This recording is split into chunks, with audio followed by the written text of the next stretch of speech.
1947 সালের 15ই আগস্ট ভারত ইতিহাসে স্বর্ণাক্ষরে লেখা একটি উজ্জ্বলতম দিন। অমরাত্রির অবসানে এই দিনেই পূব আকাশ আবিরে রাঙালো স্বাধীনতার রক্তিম সূর্য।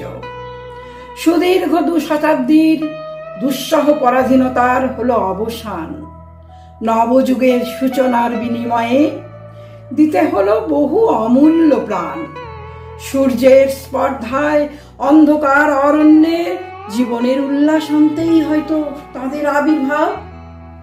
ক্ষুদিরাম প্রফুল্ল চাকির দল শৃঙ্খল মুক্ত দেশ ও মাতৃকার মূর্তি হৃদয়ে এঁকে গাইলেন জীবনের জয়গান, করলেন মৃত্যুবরণ। মহাত্মা গান্ধী স্বদেশ প্রেম রূপ অন্তরের জ্বলন্ত বহ্নি শিখায় দিলেন বিশ্বজননীর পূজায় আহুতি। ঋষি বঙ্কিম, বিশ্বকবি নজরুলের শানিত কলম কাগজের বুকে আনলো ঝড়।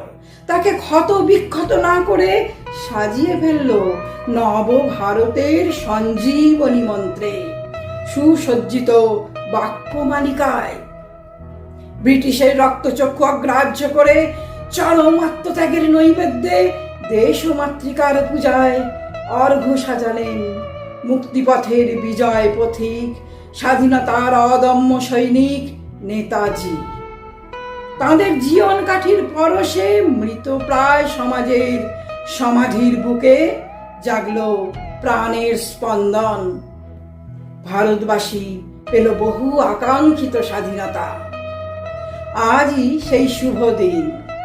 আজকের এই পুণ্য লগ্নে সেই সব মৃত্যুঞ্জয়ীদের উদ্দেশ্যে জানাই শত কোটি প্রণাম। দেশ জুড়ে মহা সমারোহে পালিত হচ্ছে স্বাধীনতা দিবস, পালিত হচ্ছে ঘর ঘর তিরঙ্গা, পথ পথ করে উঠছে ভারতের জাতীয় পতাকা। আমরা গর্ব অনুভব করছি। তবে স্বাধীন দেশের নাগরিক হিসাবে গর্ব অনুভব করার সাথে সাথে প্রত্যেককে সতর্ক হওয়া চাই। বহু কষ্টে অর্জিত এই স্বাধীনতা যেন উচ্ছৃঙ্খলতায় পরিণত না হয়।